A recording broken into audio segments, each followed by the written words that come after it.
မဆုံးတွေ့တဲ့နေ့မှာအချိန်တွေရက်သွားသလိုပဲမင်းရဲ့ပြုံးလေးတစ်ခုကြောင့်ငါရဲ့နေ့တွေလင်းလက်လာခဲ့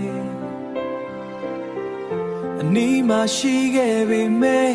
စကားတွေမပြောရဘူးချစ်မိနေပြီဆိုတာကိုစိတ်ထဲမှာပဲသိမ်းထားတယ်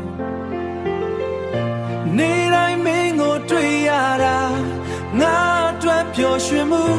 ငါအတွက်ပျော်ရွှင်မှုဒါပေမဲ့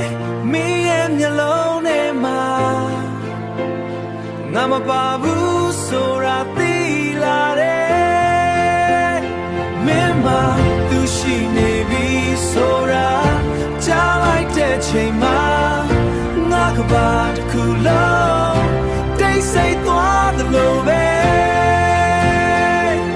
မပြောဖြစ်တဲ့ဒီချက်ချင်းငါရင်ထဲမှာပဲချန်ခဲ့တယ်မင်းပျော်ရွှင်နေသလား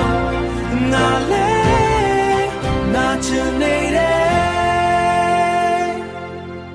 မင်းနဲ့သူလက်တွဲထားတဲ့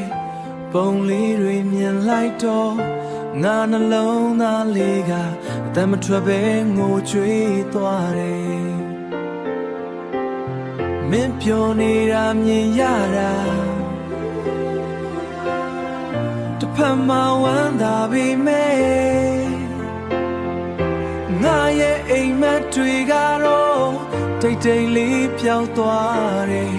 တခါတလေတွေးမိတယ်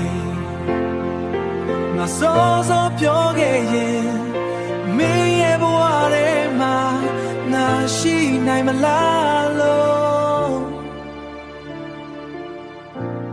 ဒါပေမဲ့အခုတော့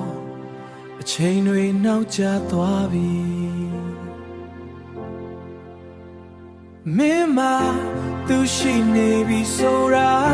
ငါသိသွားတဲ့ချိန်မှာစကားတွေအားလုံးရင်ထဲမှာပဲပျောက်သွားတယ်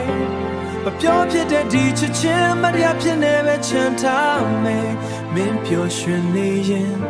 ငါလည်းတိတ်တိတ်လေးပြုံးမယ်